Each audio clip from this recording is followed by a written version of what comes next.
মনে হয় যেন মা হারা সন্তান, বাবা হারা সন্তান, এভাবে তারা দোয়া করতেন। আমার আপনার দোয়া, কান্না তো আসবে না, কারণ গুনাহ যেই পরিমাণ করছি দিলের মধ্যে তো কহর পড়ে গেছে, চোখ দিয়ে তো পানি বের হয় না। তো নবীজি বলছেন বের না হলে একটু বান ধরো, ভ্যাংসে ধরো না, অনেক সময় ভ্যাংসে ধরো। তুমি যে ভিক্ষুক, ভিক্ষুকের একটা ভেষ ধরার চেষ্টা করো। আমার নবী বলেন তাহলেও আল্লাহ তাআলা হয়তো তোমার দোয়া কবুল করবে।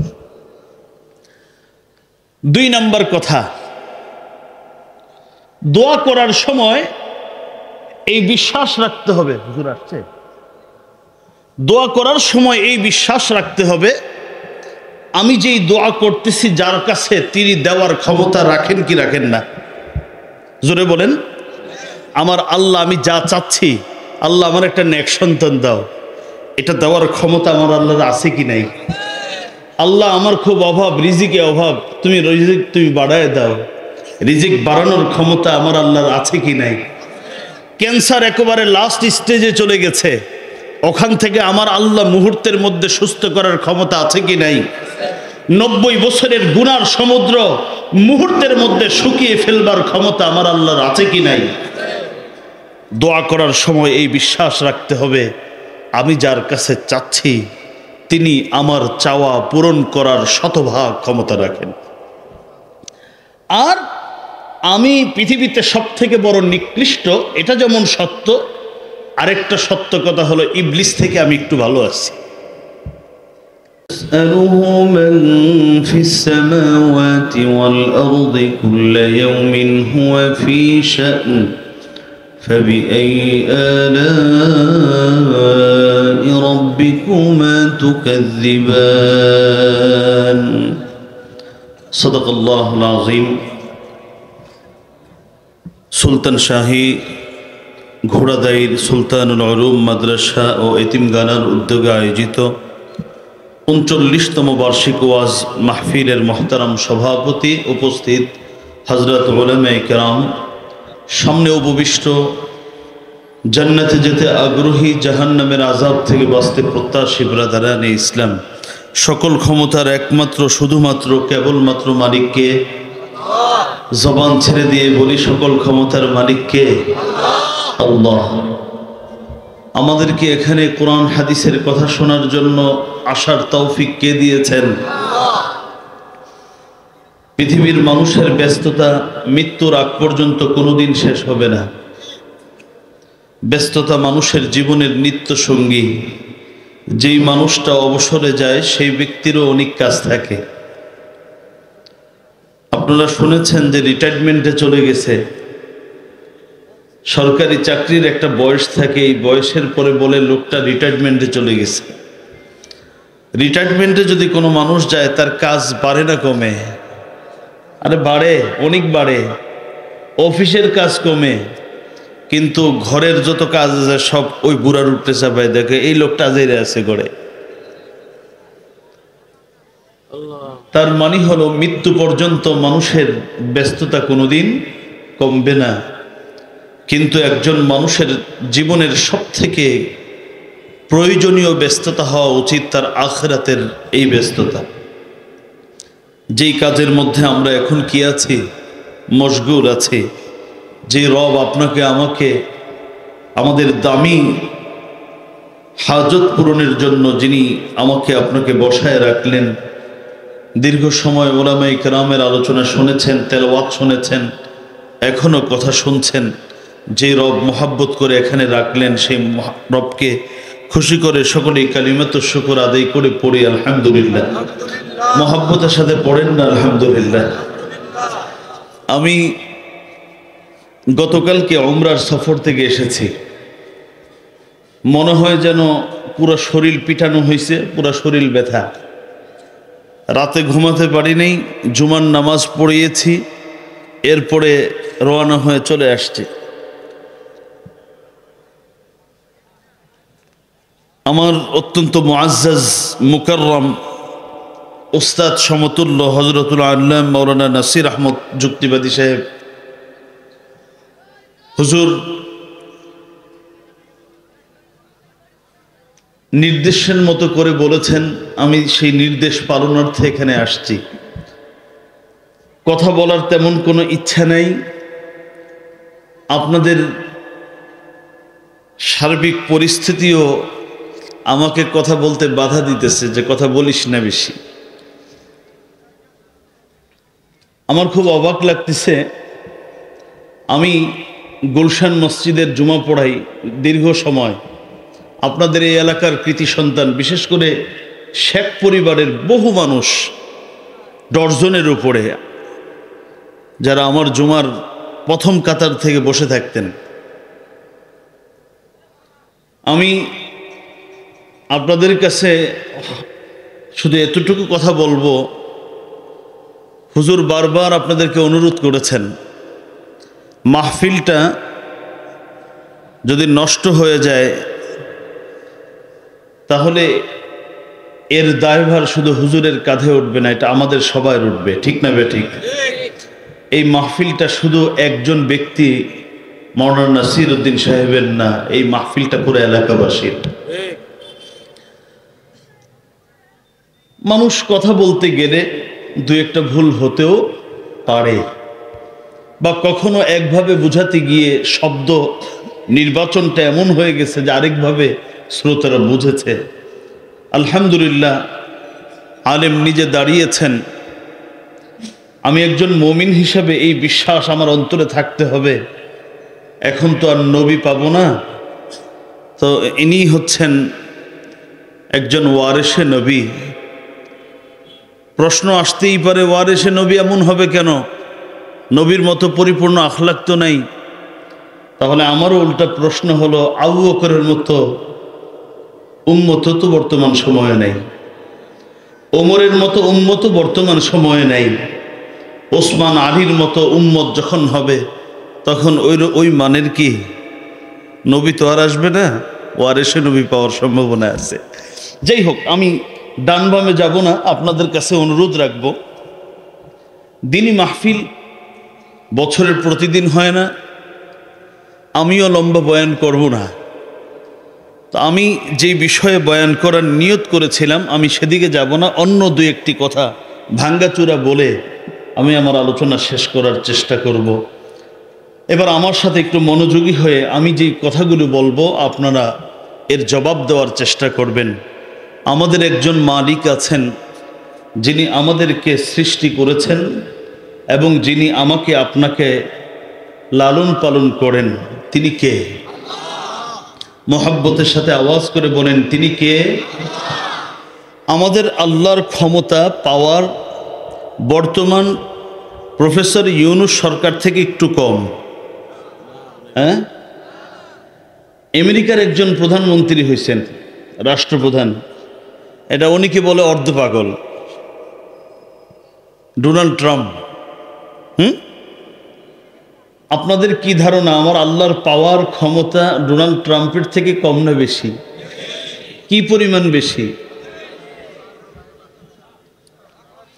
পৃথিবীর শুধু ডোনাল্ড ট্রাম্প আর এই বর্তমান ডক্টর ইউনূস নয়, পৃথিবীর শুরু দিন থেকে আজ পর্যন্ত যত রাষ্ট্রপ্রধান হয়েছে, কিয়ামত পর্যন্ত যত রাষ্ট্রপ্রধান হবে, সকল রাষ্ট্রপ্রধানদের ক্ষমতাকে এক পাশে রাখলে, আমার আল্লাহ সুবহানাহু ওয়া তাআলার ক্ষমতাকে আরেক পাশে রাখলে, একটা মহা সমুদ্রের মাঝে এক ফুটো পানির যেমন কোনো তুলনা হয় না, আমার আল্লাহর পাওয়ারের সামনে তাদের পাওয়ারেরও কোনো তুলনা হয় না। আমার আল্লাহ কোরআনে তার পাওয়ার সম্পর্কে দুটা কথা আপনাদেরকে বলি, অনেক আলোচনা আছে। আল্লাহ বলেন, ফাআলুন লিমা ইউরিদ,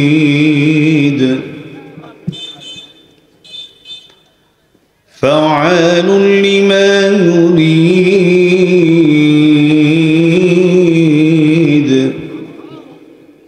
আল্লাহ বলেন, আমার যা মনে চায় আমি তাই করতে পারি। আমার আল্লাহর যা মনে চায়। বর্তমান পৃথিবীর এমন একজন রাষ্ট্রপ্রধানের নাম বলেন যা মনে চায় তা করতে পারে? আছে এমন কেউ? সে প্ল্যান করে একটা, বাস্তবায়ন হয় আরেকটা। ঠিক না বে ঠিক? ফাআলুল লিমা ইউরিদ।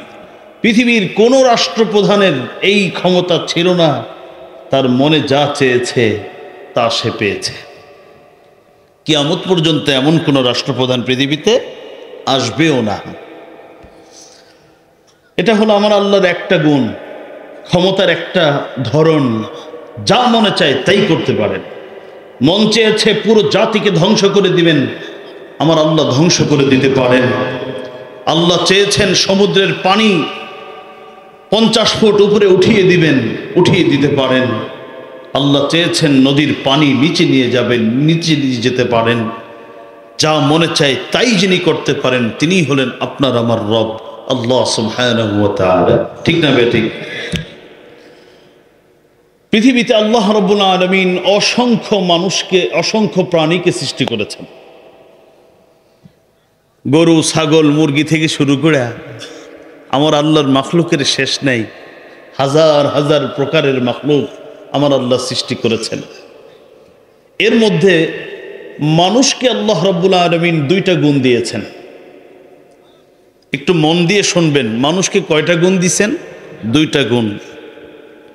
1 নম্বর হলো মানুষকে সকল প্রাণী থেকে আল্লাহ রাব্বুল আলামিন সুন্দর করে সৃষ্টি করেছেন। আলহামদুলিল্লাহ পড়েন। আপনার আমার চেহারা শুধু গরু ছাগলতে সুন্দর না, চাঁদ সূর্য তার থেকেও আমার আল্লাহ সুন্দর বানিয়েছেন। আলহামদুলিল্লাহ।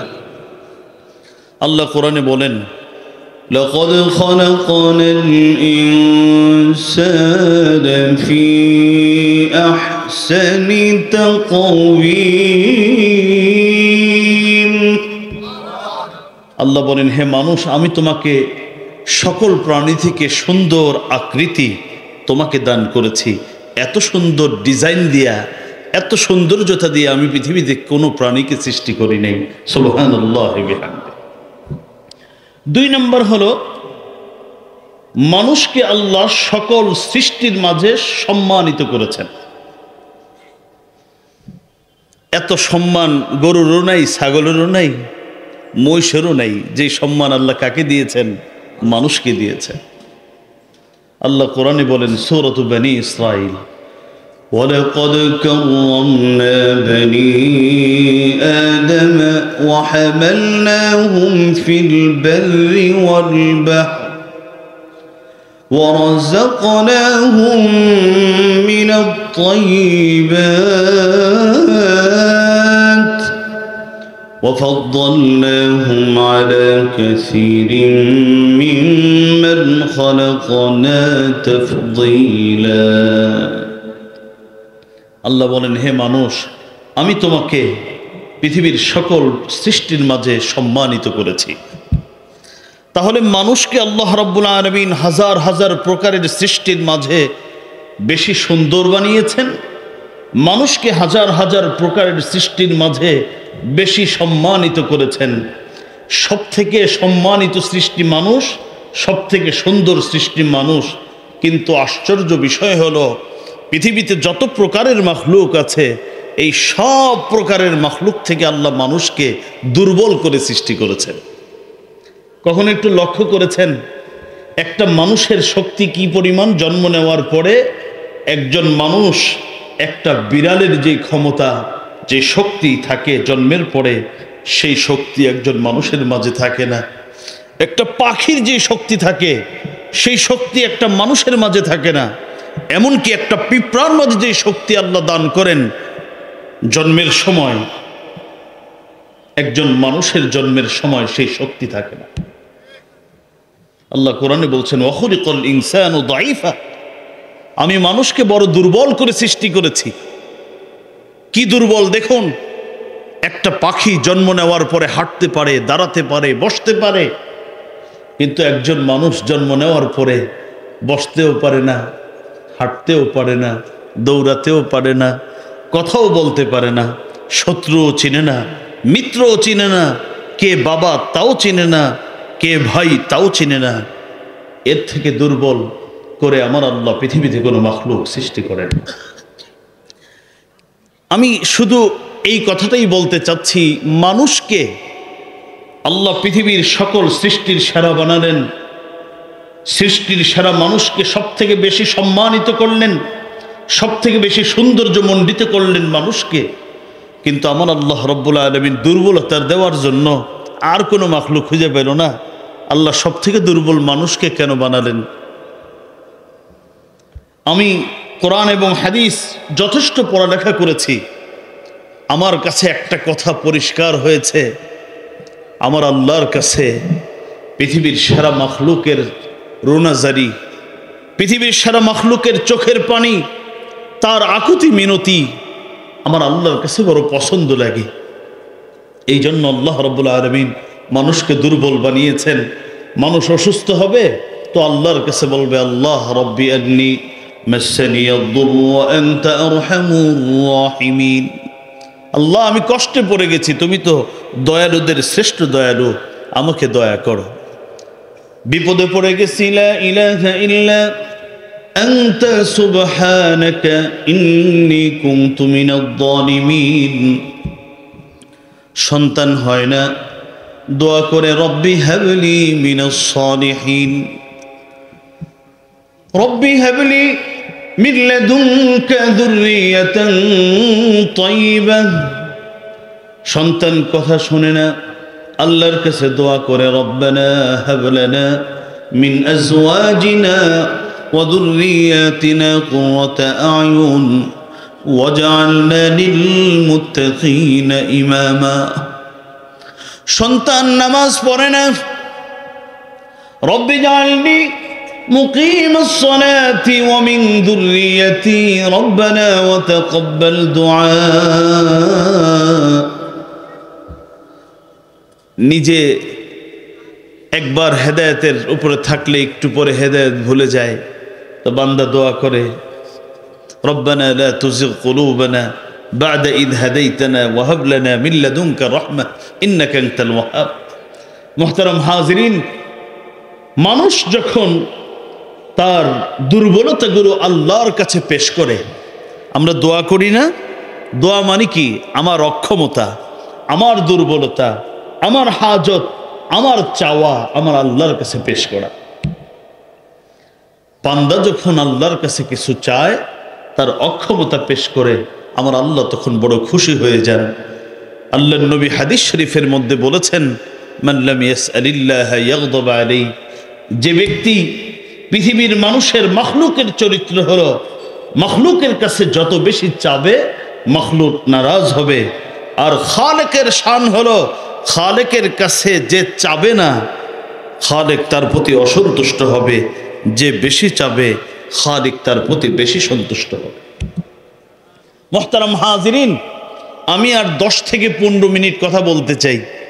লম্বা সময় কথা বলার শারীরিক সক্ষমতা, পরিবেশ সব কিছু মিলিয়ে নেই। আমি আপনাদেরকে যেই কথাগুলো বলতে চাই, এই যে বান্দা তার অক্ষমতা, তার দুর্বলতা প্রকাশ করে, এটাকেই বলা হয় দোয়া। আমরা নামাজের পরে, ফরজ নামাজের পরে দোয়া করি, নফল নামাজের পরে দোয়া করি, আজকে মাহফিলের বয়ানের পরে দোয়া হবে। এই যে দোয়া, আমি এই দোয়া সম্পর্কে আপনাদেরকে 2-4টা কথা বলতে চাই। দোয়া এখন বর্তমান সময়ের যুব সমাজদের কাছে দোয়া মানি হলো একটু এমনি, এটা দুষ্টামির মতো। আপনারা দেখেছেন কিনা, আমি দেখেছি দোয়া চলছে, হাত উঠায় রয়েছে, একজন আরেকজনের লগে গল্প করে। দেখছেন এরকম আপনারা? হাত উঠাইয়া আবার জামা পরিষ্কার করে, জামার ভাঁজ ঠিক করে। হাত উঠাইছে আল্লাহর কাছে, নিজের চাওয়া আল্লাহর কাছে পেশ করবে। ওই সময় এক আঙ্গুল মুখের মধ্যে দিয়ে আরেক হাত উপর দিকে দিয়ে রাখে। এরকম দেখেননি? আদ-দুআ হুয়াল ইবাদাহ। আল্লাহর নবী হাদিস শরীফের মধ্যে বলেছেন, দোয়া নামাজ যেমন ইবাদত, সাদাকা যেমন ইবাদত, ঠিক তদ্রূপভাবে দোয়া করাও একটা ইবাদত। এটা মুস্তাকিল ইবাদত। নামাজ যদি কোনো ব্যক্তি যেমনে মন চায় এমনে পড়ে, যেভাবে নামাজ হবে না। সাদাকা যদি একজন মানুষ নিজের মন গড়া দেয়, যেভাবে সাদাকা হবে না। দোয়াও করার একটা পদ্ধতি রাসূলুল্লাহ সাল্লাল্লাহু আলাইহি ওয়াসাল্লাম আমাকে আপনাকে শিখিয়েছেন। সেই পদ্ধতি অনুযায়ী দোয়া করলেই দোয়া হবে। সেই পদ্ধতি বাদ দিয়ে নিজের মন গড়া পদ্ধতিতে যদি গাফেলের মতো দোয়া করে, সেই দোয়া আমার আল্লাহ কোনোদিন কবুল করবেন না, করতে পারেন না। তাহলে দোয়া করার পদ্ধতি কি? এর অনেকগুলো ওলামায়ে কেরাম বলেন, যেমন হালাল রিজিক থেকে শুরু করে অনেকগুলো বিষয় বলেন। আমি আজকে ওগুলি বলবো না, এগুলো তো সবাই বলে। আমি দুই তিনটা আপনাদেরকে বলি দোয়া করার পদ্ধতি সম্পর্কে। এক নম্বর, অলরেডি বলে ফেলেছি, দোয়াটা যেহেতু ইবাদত, কোন ইবাদত আল্লাহ ছাড়া অন্যের জন্য যদি করে, মানুষও একটু দেখুক, আল্লাহও একটু দেখুক, তাহলে নামাজ কবুল হবে? ঠিক তদ্রূপভাবে দোয়াও করার সময় দোয়ার দিকেও একটু মন আছে, নিজের আমলের দিকেও একটু মন আছে, এই দোয়া আমার আল্লাহ কবুল করতে রাজি না। আল্লাহর কোরআনে আল্লাহ বলেন, ফাদউল্লাহ মুখলিসিনা লাহুদ্দিন, ফাদউল্লাহ মুখলিসিনা লাহুদ্দিন ওয়ালাউ কারিহাল কাফিরুন। আল্লাহ বলেন, তোমরা আল্লাহকে যখন ডাকবা, মুখলিসিনা লাহুদ্দিন, একনিষ্ঠভাবে আল্লাহর কাছে চাইবা, আল্লাহকে ডাকবা। আপনাদেরকে একটু বোঝানোর জন্য একটা ঘটনা বলি। আপনারা একজন নবীর নাম অবশ্যই জানেন, নাম তার হযরতে মূসা আলাইহিস সালাতু ওয়াস সালাম। নবীটা নরম না গরম? হ্যাঁ, গরম নবী। নবীদের মধ্যে কিছু নবী ছিলেন নরম, কিছু নবী ছিলেন গরম। বাকি ওই রকম গরম না যখন তখন মাথার ব্রেন ঠেলেন আউট হয়ে যায়, এরকম না। আবার গরম বলতে বুঝেন না, জায়গা বে জায়গায় চেতে গেছে, যেখানে চেতা দরকার সেখানে চেতা দিছে, যেখানে ঠান্ডা হওয়া দরকার সেখানে ঠান্ডা। হযরতে মূসা আলাইহিস সালাতু ওয়াস সালাম ওইরকম একজন নবী। হযরতে মূসা আলাইহিস সালাতু ওয়াস সালাম একদিন আল্লাহর সাথে কথা বলেন। মূসা নবীর একটা শান ছিল, মনে চাইলেই সরাসরি তার হট কানেকশন ছিল কার সাথে? আল্লাহর সাথে। প্রয়োজন হলেই সরাসরি যোগাযোগ করে, আল্লাহ কথা আছে আপনার সাথে, কি কথা বলবা বলো। তা হযরতে মূসা আল্লাহর সাথে কথা বলতেন। আমার আল্লাহ সেই সম্পর্কে বলেন, ওয়াকাল্লামাল্লাহু মূসা তাকলিমা। মূসার সাথে আমার আল্লাহ কথা বলেন। হযরতে মূসা প্রশ্ন করে বলে, আল্লাহ,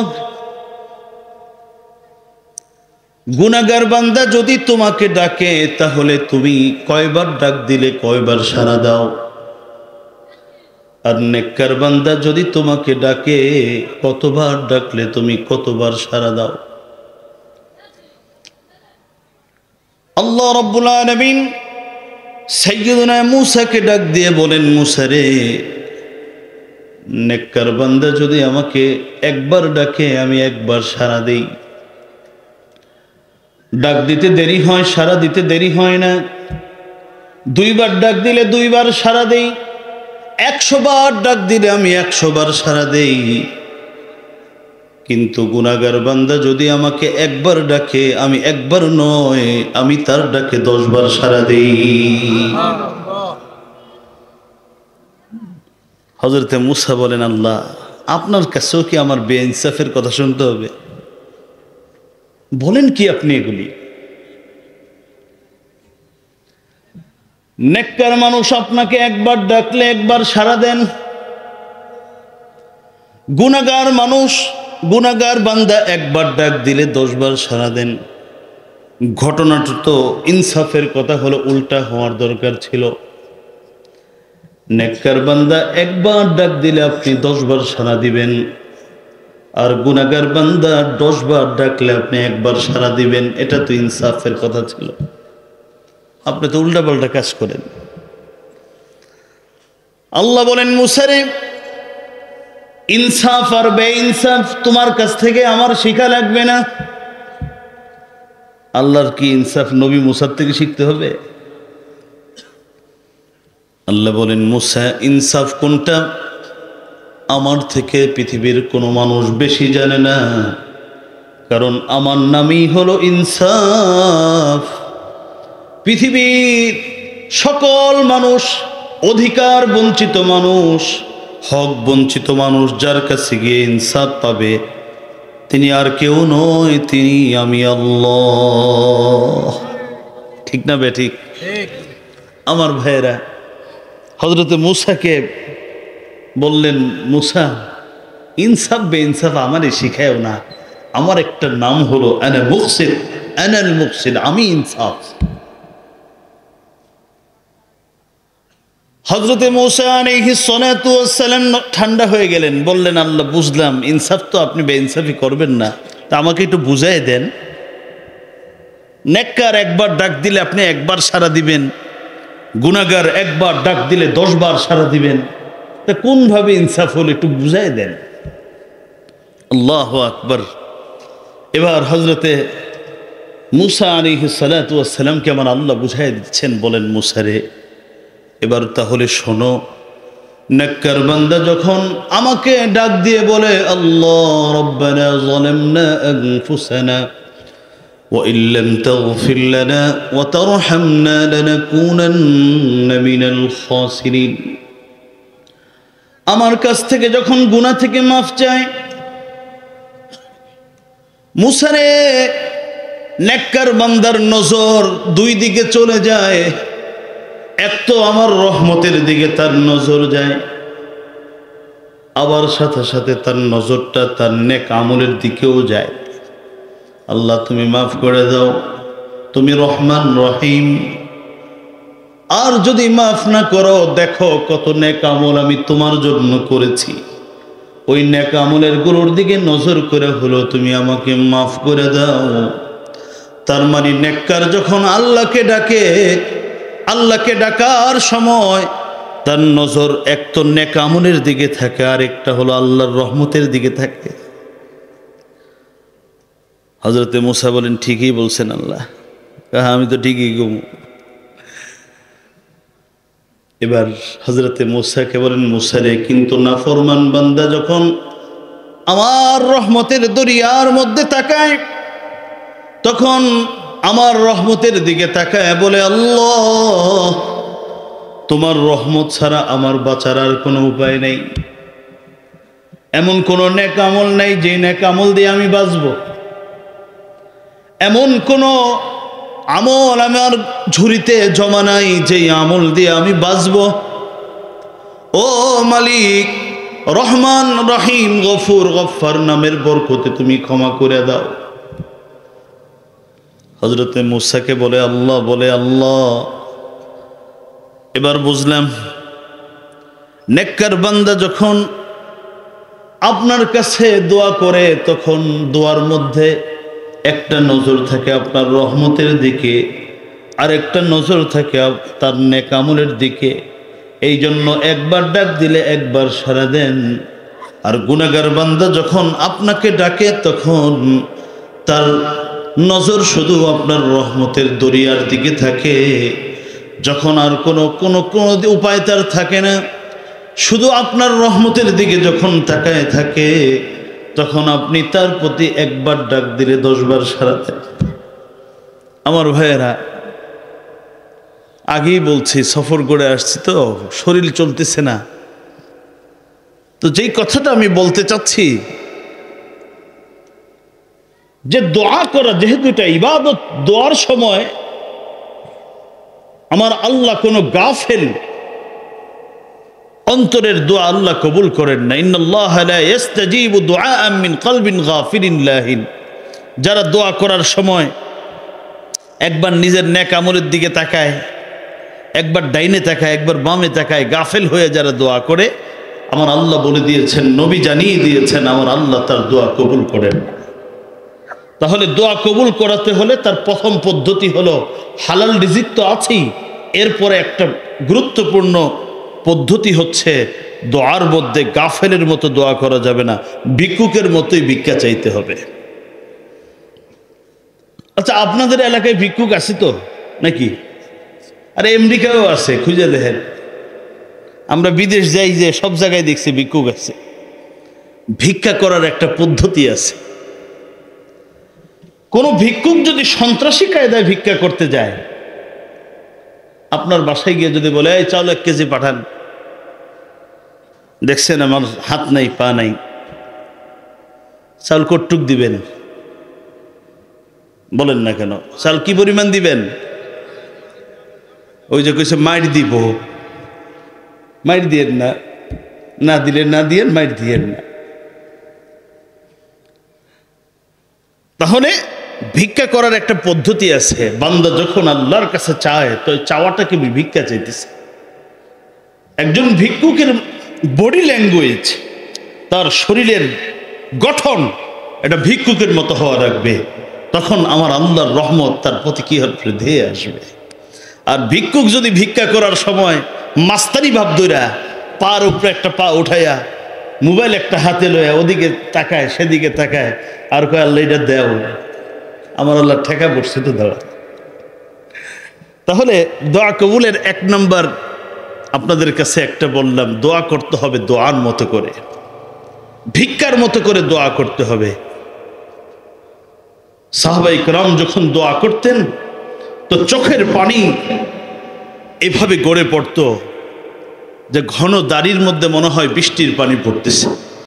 বাবা হারা সন্তান, এভাবে তারা দোয়া করতেন।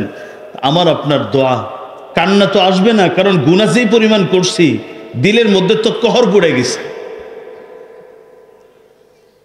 চোখ দিয়ে তো পানি বের হয় না। তো নবীজি বলছেন বের না হলে একটু বান ধরো, ব্যাংসেন ধরো না, অনেক সময় ব্যাংসেন ধরো। তুমি যে ভিক্ষুক, ভিক্ষুকের একটা বেশ ধরার চেষ্টা করো। আমার নবী বলেন তাহলেও আল্লাহ তাআলা হয়তো তোমার দোয়া কবুল করবে।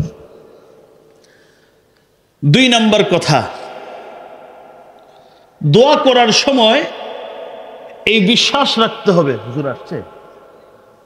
দোয়া করার সময় এই বিশ্বাস রাখতে হবে আমি যেই দোয়া করতেছি যার কাছে তিনি দেওয়ার ক্ষমতা রাখেন কি রাখেন না? জোরে বলেন। আমার আল্লাহ, আমি যা চাচ্ছি, আল্লাহ আমার একটা নেক সন্তান দাও, এটা দেওয়ার ক্ষমতা আমার আল্লাহর আছে কি নাই? আল্লাহ আমার খুব অভাব, রিজিকে অভাব, তুমি রিজিক তুমি বাড়ায় দাও, রিজিক বাড়ানোর ক্ষমতা আমার আল্লাহর আছে কি নাই? ক্যান্সার একেবারে লাস্ট স্টেজে চলে গেছে, ওখান থেকে আমার আল্লাহ মুহূর্তের মধ্যে সুস্থ করার ক্ষমতা আছে কি নাই? 90 বছরের গুনার সমুদ্র মুহূর্তের মধ্যে শুকিয়ে ফেলবার ক্ষমতা আমার আল্লাহর আছে কি নাই? দোয়া করার সময় এই বিশ্বাস রাখতে হবে আমি যার কাছে চাচ্ছি তিনি আমার চাওয়া পূরণ করার শতভাগ ক্ষমতা রাখেন। আর আমি পৃথিবীতে সবথেকে বড় নিকৃষ্ট, এটা যেমন সত্য, আরেকটা সত্য কথা হলো ইবলিস থেকে আমি একটু ভালো আছি। কার থেকে? এ বয়ান মনে হয় বোঝে না নাকি? বুঝেন? আমরা খারাপ, কিন্তু খারাপ হইল অত খারাপ হয়নি, হয় না চোর হইলেও মানুষ ভালো। আমরা খারাপ ঠিক আছি, কিন্তু ইবলিস থেকে খারাপ হইনি। কোরআন হাদিস বলে, আমি সেদিকে ব্যাখ্যায় যাব না, কোরআন হাদিসের পাতা খুললে আপনারা বুঝতে পারবেন, জানতে পারবেন। তা আমার আল্লাহ ইবলিস যেই কটা দোয়া করছিল সবগুলো দোয়া আমার আল্লাহ কবুল করেছেন। অথচ যেই চাওয়াগুলো সে চেয়েছিল সব অবান্তর, অসম্ভব মনে হয়েছে। একজন হায়াত চাইছে কিয়ামত পর্যন্ত, চিন্তা করছেন? আমরা বেশিতে বেশি 60-এর জায়গায় 70 চাই, 70-এর জায়গায় 80 চাই। আমগরে চাওয়ার সুযোগ দিলে বেশিতে বেশি 200 বছর চামু। ইবলিস দুষ্ট, হয়তো ইবলিস হয়তো পৃথিবীর সবচেয়ে বড় শিক্ষিত। আমি প্রায় সময় বলি নবীদের পরে পৃথিবীর সব থেকে বড় শিক্ষিত হলো ইবলিস। কথাটা উল্টাপাল্টা লাগতেছে। আচ্ছা, আপনারা কি মনে করেন ইবলিস ইংলিশ ভাষা জানে কি জানে না? হ্যাঁ, জানে। চাইনিজ, ফার্সি, আরবি সব জানে। আপনি আমি কটুক জানি, শুধু বাংলা, বাংলাও জিগেলে কিছু পারবো না। তাহলে ইবলিস শিক্ষার দিক থেকে কোরআনের তাফসীর সবটি জানে। হাদিসও জানে। এই দুষ্ট, এই ইবলিস ও আল্লাহর কাছে কি চাইলো? কিয়ামত পর্যন্ত বেঁচে থাকার হায়াত চাইছে, কিয়ামত পর্যন্ত কত হাজার বছর আল্লাহই ভালো জানে। আমার আল্লাহ তার চাওয়া পূরণ করেছেন কি করেন নাই? ও যা যা চেয়েছে আমার আল্লাহ তা তা পূরণ করেছেন। আমার প্রশ্ন হলো, ইবলিস থেকে কমপক্ষে আমরা ভালো কি খারাপ? ইবলিস থেকে ভালো তো। যেহেতু ইবলিস থেকে ভালো, আমি যখন চাবো এই বিশ্বাস নিয়ে চাবো আমি পৃথিবীর সব থেকে নিকৃষ্ট মানুষ, আমি জালেমে আকবর, আর আমার আল্লাহ তো গফফার, আমার আল্লাহ তো গফুর, আমার আল্লাহ তো রহিম রহমান, আল্লাহ মাফ করবেন যদি আমি তওবা করার মতো করে তওবা করতে পারি। অর্থাৎ এই বিশ্বাস, ইয়াকিন নিয়ে দোয়া করা যে আল্লাহ আমার তো আর কোনো জায়গা নেই, আমার তো একমাত্র জায়গা আপনি, আপনি আমাকে মাফ না করলে আমি কার কাছে যাব? আমার তো যাওয়ার কোনো জায়গা নাই। এই বিশ্বাস নিয়ে যদি কেউ দোয়া করে তার দোয়া কবুল হবে। এটা হলো 2 নম্বর কথা। 3 নম্বর কথা হলো, দোয়া করার সময় আল্লাহর প্রতি মানুষের সুধারণা রাখা। কি সুধারণা রাখা? যদিও এই কথাটা আগের কথার প্রায় কাছাকাছি। এই সুধারণা রাখা যে আমার আল্লাহ আমার এই দোয়াটাকে কবুল করবেন। আপনাদেরকে একটা হাদিস শোনাইলে এই কথাটা বোঝা সহজ হবে। আল্লাহ রাসূল সাল্লাল্লাহু আলাইহি ওয়াসাল্লাম বলেন, মান সাআলাল্লাহা আশ-শাহাদাতা বিসিদকিন বাল্লাগাহু আল্লাহু মানাজিল আশ-শুহাদা ওয়া ইন মাতা আলা ফিরাশিহি আও কামা ক্বালা আলাইহিস সালাতু ওয়াস সালাম। আল্লাহর হাবিব বলেন, যদি কোনো ব্যক্তি এই বিশ্বাস নিয়ে আল্লাহর কাছে চায়, আল্লাহ আমাকে তুমি শাহাদাতের মৃত্যু দিও, অথচ জিন্দেগিতে কোনোদিন যুদ্ধ করে শহীদ হওয়ার সুযোগ পায়নি, ঘরে বিছানায় শুয়ে শুয়ে মারা গেছে, তথাপিও ওই যে আল্লাহর কাছে সিদকের সাথে আল্লাহর কাছে চাইছিল আল্লাহ শাহাদাতের মরণ দিও, আমার আল্লাহ তাকে শহীদি মরণই দান করবেন। অথচ মারা গেছে হসপিটালে, মারা গেছে ঘরের বিছানায়, আমার আল্লাহ তাকে মর্যাদার দিক থেকে শহীদি মর্যাদা দান করবেন। উদাহরণস্বরূপ একজনের কথা আপনাদেরকে বলি। হযরত ওমর ইবনুল খাত্তাব রাদিয়াল্লাহু তাআলা দোয়া করতেন, আল্লাহুম্মা রযুকনি শাহাদাতান ফি সাবিলিক, আল্লাহুম্মা রযুকনি শাহাদাতান ফি সাবিলিক ওয়াজআল মাউতি ফি বালাদি রাসূলিক। আল্লাহ আমাকে তোমার রাস্তায় শহীদি মরণ দিও আমারে, আর আমার কবরটা যেন কোথায় হয়? তোমার রাসূলের শহর মদিনাতুল মুনাওয়ারায় হয়। আপনারা অবশ্যই শুনেছেন হযরত ওমর যখন খলিফা, তখন অর্ধ পৃথিবী মুসলমানদের করতলে। আপনারা শুনেছেন না? তো এখন যুদ্ধ করব কোথায়? দোয়া করছি বিপরীতমুখী দোয়া, আল্লাহ আমার শহীদি মরণ দিও, আবার দোয়া করে আল্লাহ তোমার নবীর শহরে মৃত্যু দিও, এখানে আমার কবরটা যেন হয়। এটা তো ডিজিটাল যুগের মুসলমান না। মারা গেছে আমেরিকায়, 1.5 সপ্তাহ পরে আসে লাশ, 11টা 12টা 24টা পর্যন্ত জানাজা হইতে থাকে। এটা ডিজিটাল মুসলমানের চিত্র। ওটা তো সাহাবায়ে কেরামের আমল ছিল, খৈরুল কুরুন ছিল, সেটা শ্রেষ্ঠ যুগ। যেখানে ইন্তিকাল করেছে সেখানে দাফন। অর্থ পৃথিবীর শাসন করতে হচ্ছেন হযরত ওমর ইবনুল খাত্তাব। দোয়া করে আল্লাহ আমাকে শহীদি মরণ দিও, তোমার রাস্তায় আমার শাহাদাতকে কবুল করো, আর আমার কবরটা যেন মদিনায় হয়। বিপরীতমুখী দোয়া, কিন্তু দোয়া তো করে এইভাবে দিলের ভিতর থেকে দোয়া করে, আল্লাহ তুমি দিবা। কিন্তু কিতাব খুললে আপনারা পাবেন যে হযরতে ওমরকে আমার আল্লাহ 2টা দোয়াই কবুল করেছেন, শহীদি মরণও দিয়েছেন, আবার মদিনাতুল মুনাওয়ারায় রওজায়ে পাকের সাথে শোয়ার নসিবও আল্লাহ হযরত ওমরকে দান করেছেন। দোয়া করছে শহীদি মরণ দিও, এক মাজুসি ফজরের নামাজের সময় কি করছে, পিছন থেকে আঘাত করেছে। রক্ত প্রবাহিত হতে হতে হতে হতে হজরতে ওমর শহীদ হয়ে যান। আমার আল্লাহ হজরতে ওমরের শাহাদাতকে কবুল করে ফেললেন। ইন্তেকালের আগে সাহাবায়ে কেরামদেরকে বললেন, ও আমার সাহাবীরা, আমার বড় শখ, সারাটা জীবন কাটিয়েছি রাসূলুল্লাহর সাথে, আমার রাসূলুল্লাহর সাথেই ঘুমাইতে মনে চায়, আমার কবরটা রাসূলুল্লাহর সাথেই যেন হয়, খুব মনে চায়। কিন্তু আসলে তো এই জায়গাটা আমার না, এই জায়গাটা তো আয়েশার, হযরতে আয়েশার ঘর। আপনারা যারা মদিনাতুল মুনাওয়ারাতে গিয়েছেন, এই ঘরেই হচ্ছে রওজা। হযরতে আয়েশার বড় দুটা গুণ ছিল। একটা গুণ হলো হযরতে আয়েশা আল্লাহর নবীর মেজাজ বুঝতেন। 2 নম্বর, হযরতে আয়েশা খেদমত খুব ভালো বুঝতেন। নবীর অনেক স্ত্রী থাকা সত্ত্বেও আল্লাহর রাসূল শেষ অসুস্থ অবস্থায় হযরতে আয়েশার কাছে গিয়ে থেকেছিলেন। কপাল খুলে গেছে হযরতে আয়েশার। হযরতে আয়েশার ঘরটাই হয়ে গেল রওজা। কিয়ামত পর্যন্ত ইমানদাররা ওখানে যাবে আর রওজা হযরতে আয়েশার ঘরের পাশে গিয়ে সালাম দেয়। নবী ইন্তিকাল করেছেন, এরপরে হযরত আবু বকর ইন্তিকাল করলেন, নবীর পাশে শুইলেন।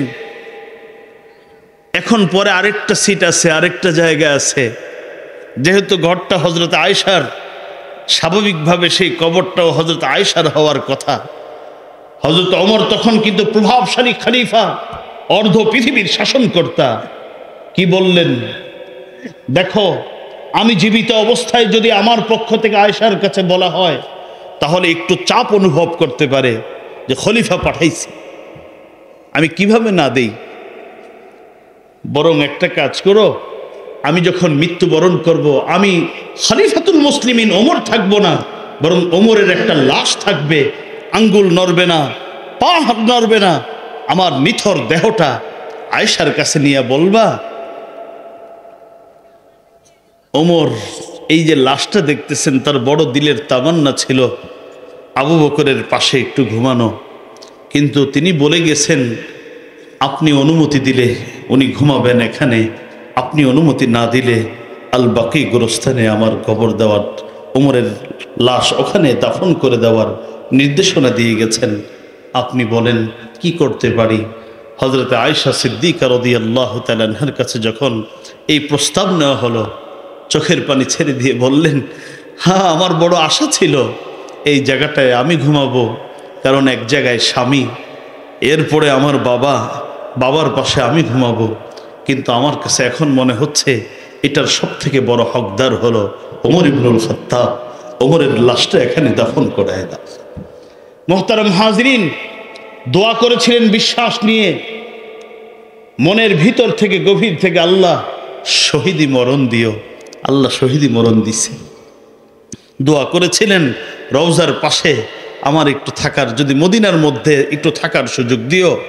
খালি মদিনার মধ্যে দেয় নাই, বরং রওজায়ে আতহারের পাশে হযরত ওমরকে কিয়ামতের জন্য আল্লাহ কবুল করে ফেলেছে।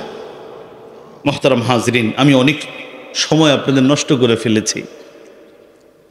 দোয়া কবুলের অনেকগুলো পদ্ধতি আছে। আসলে তো আমরা যে মূর্খ, আপনাদের কথা বলি না, আমি আমারটা বলতেছি। আমরা যে মূর্খ, নিজের মূর্খতা জানে না, একে আমরা আরবিতে বলে জাহেলে মুরাক্কাব, গণ্ড মূর্খ। যে মূর্খ তার মূর্খতাকে জানে না। আমরা তো আসলে কোনো কিছুই জানি না, মানে না জানাটাই এখন কি হয়ে গেছে আমাদের, যে এটা খুব বড় একটা ক্রেডিট, আমি কিছু জানি না।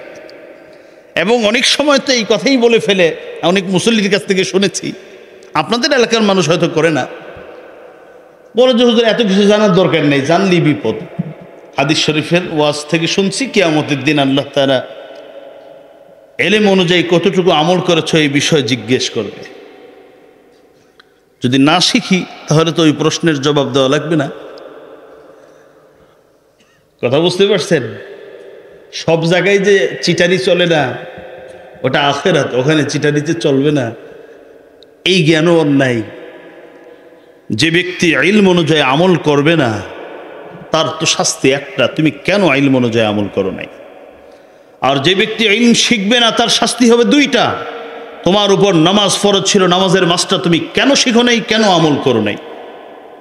যাকাত ফরজ ছিল, যাকাত মাসালা কেন শিখো নাই, কেন আমল করো নাই, দুইটা শাস্তি হবে। আমরা তো আসলে জানি না কিভাবে দোয়া করলে দোয়া কবুল হয়। সর্বশেষ একটা 2 মিনিটে বলছি, আমার আল্লাহ বলেন দোয়া কবুল করাইতে হইলে তবু নাম ধরে আমারে ডাকিস না, আমার কিছু সুন্দর নাম আছে, আমার নামগুলো ধরে ধরে ডাকবি, তাহলে আমি তোদের দোয়া কবুল করবো। ওয়ালিল্লাহিল আসমাউল হুসনা ফাদউহু বিহা, ওয়ালিল্লাহিল আসমাউল হুসনা ফাদউহু বিহা وذروا الذين يلحدون في أسمائه سيجزون ما كانوا يعملون। আমার আল্লাহর অনেকগুলো আসমাউল হুসনা, অনেক সুন্দর সুন্দর নাম রয়েছে। এর মধ্যে একটা নাম হলো হাইয়ুন কাইয়ুম। নাম দুইটার বড় পাওয়ার আছে। হাদিস শরীফের মধ্যে এসেছে এই আল্লাহ পাকের 99টা নামের মধ্যে এই দুটা নাম এত পাওয়ারফুল নাম। আল্লাহর হাবিব সাল্লাল্লাহু আলাইহি ওয়াসাল্লাম বদরের প্রান্তরে 313 মুমিন, 1000 ঊর্ধ্ব কাফির, অস্ত্র শস্ত্রে সজ্জিত কাফির আর নিরীহ নিরস্ত্র 313 জন মুমিন। যুদ্ধের পরাজয় হওয়ার সম্ভাবনা। হযরত আলী রাদিয়াল্লাহু তাআলা আনহু হাদিস বর্ণনা করে বলেন, যুদ্ধের ময়দানে চলে গেলাম, যুদ্ধ শুরু হচ্ছে, হঠাৎ মনে হলো আমার হাবিব কোন অবস্থায় আছে একটু দেখে যাই। আসলাম, এসে দেখি তাবুতে আনলেন নবী সিজদায় পড়ে একটা দোয়া করতেছেন, ইয়া হাইয়ু ইয়া কাইয়ুম, ইয়া হাইয়ু ইয়া কাইয়ুম। শুধু এই নাম দুইটা, আল্লাহর নাম দুইটা ধরে আল্লাহর নবী রাহমাতুল লিল আলামিন আমার আল্লাহকে ডাকতেছে। অনেকক্ষণ দাঁড়ায়া চলে গেলাম, যুদ্ধ করতেছি, মন মানে না। আবার আসলাম তাবুতে ফিরে, এবারও আয়সা দেখি আমার নবী শুধু বলে ইয়া হাইয়ু ইয়া কাইয়ুম। কতক্ষণ শুনলাম, চলে গেলাম, তৃতীয়বার আবার আসলাম, এসে দেখি আবারও একই নাম বলতেছে, ইয়া হাইয়ু ইয়া কাইয়ুম।